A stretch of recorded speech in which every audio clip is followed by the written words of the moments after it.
Voilà, aujourd'hui on est lundi. Je me suis beaucoup reposée la semaine dernière. Ça allait mieux en fin de semaine. Et là, je recrache depuis hier. J'ai mal à la tête quasiment en permanence. Je respire pas bien. Et j'ai mal partout en fait. Le dos surtout, énormément le dos et le bassin. La gorge. Mais ça, c'est tous les matins, de toute façon. Et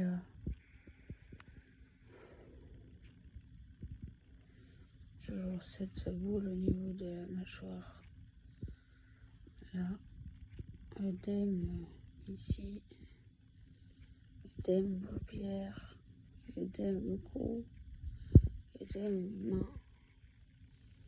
Toujours pareil. Enfin bref. Je voulais vous expliquer un peu comment va se dérouler du coup la suite, puisque comme vous savez, dans ma précédente vidéo, je vous ai montré ma notification de décision MDPH, dont tout est accepté. C'est un soulagement énorme. Énorme parce que ça fait maintenant des années que je vis avec seulement 500 € par mois de prime d'invalidité, de pension d'invalidité, pardon. Je vous l'avais expliqué, mon arrêt a été stoppé très rapidement par la CPAM. Donc j'ai été licenciée. Puis ensuite, j'avais déjà une invalidité 1 antérieure. Et donc on m'a passé en 2. Donc plus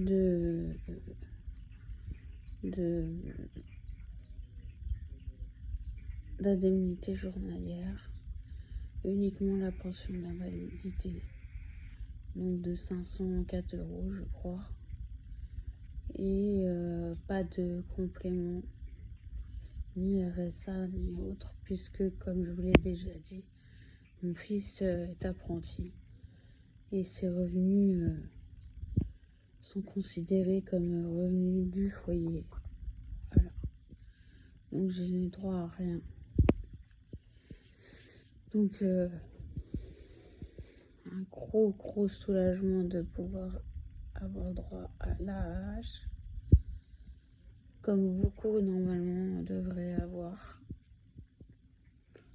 Car faut le dire, on n'est plus des personnes valides, entre guillemets. Il y a un gros travail à faire là-dessus, de toute façon, au niveau de la société, mais pour la reconnaissance, moi j'ai bataillé vraiment pour ça, comme tout le monde bataille, mais j'ai cru que j'y arriverais jamais en fait. Vraiment, j'ai cru que j'y arriverais jamais. Donc j'ai la hache et j'ai le PCH aide humaine. C'est-à-dire que je vais avoir une auxiliaire de vie.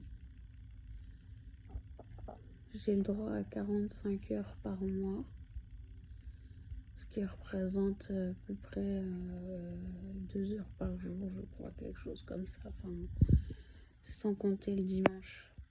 Je ne sais plus exactement combien d'heures pour me laver, pour faire ce que j'ai besoin en fait, tout simplement. Si j'ai des courses à faire, si j'ai quoi que ce soit à faire, parce que comme vous le savez, je ne peux pas du tout sortir de chez moi.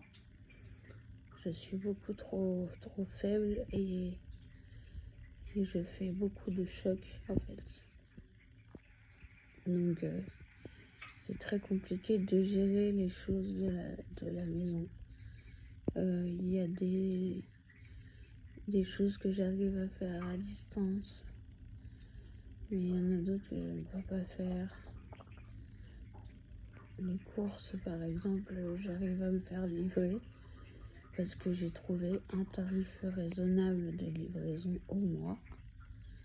Mais ça me coûte quand même de l'argent et c'est pas normal. Clairement que je dois encore payer pour ça, pour les médicaments, pour si, enfin bref. Vous le savez, c'est très compliqué.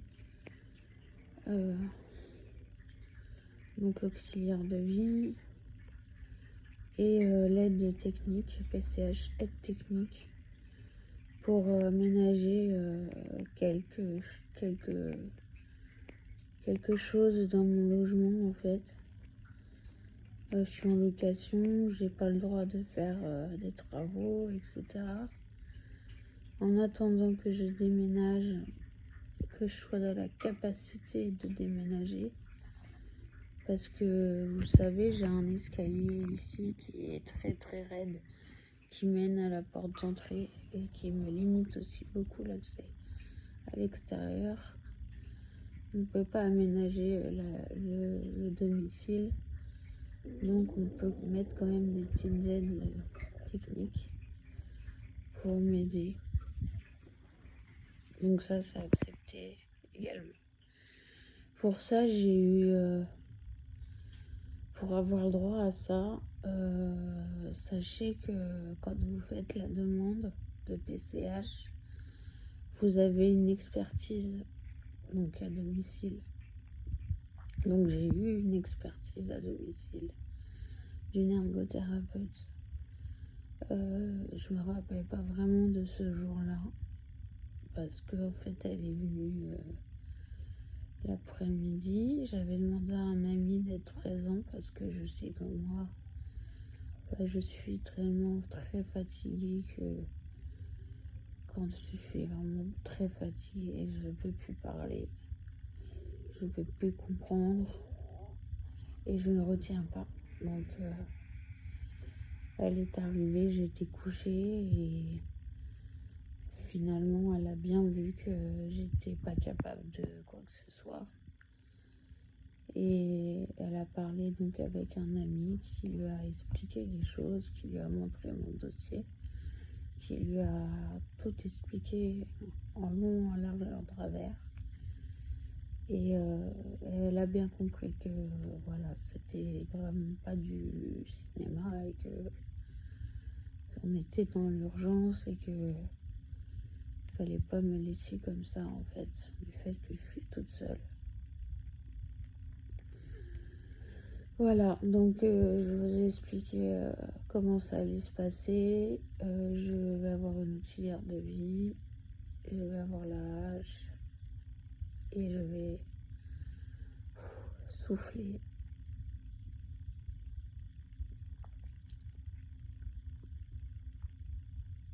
Ça m'émeut encore. Ça m'émeut encore parce que j'ai tellement bataillé.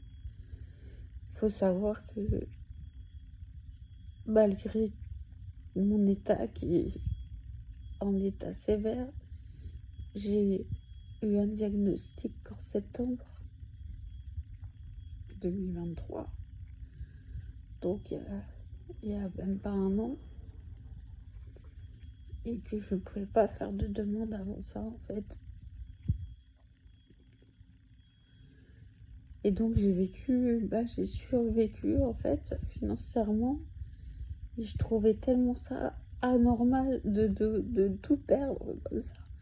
Parce qu'on est malade alors que j'ai toujours travaillé. J'ai travaillé toute ma vie. Et d'un coup, ça nous tombe dessus, on perd tout.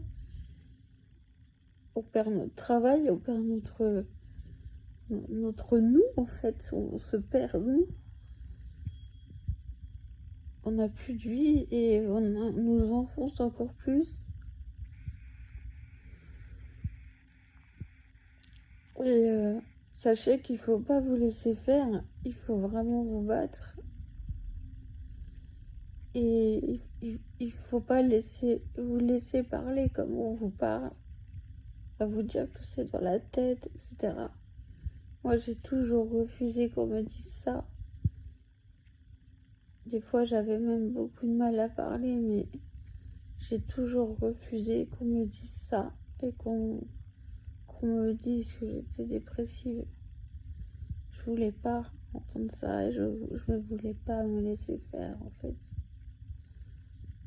Donc, même si votre dossier est refusé, faites un appel, faites un recours, mais ne vous laissez pas faire. Voilà. Je vous laisse. Je suis très fatiguée. J'ai de la fièvre en plus tous les matins. Ça y est, la fièvre arrive. Donc, je vous laisse. Je vous souhaite une belle journée. Profitez pour ceux qui peuvent sortir, mais faites attention quand même à la chaleur qui est traître pour nous.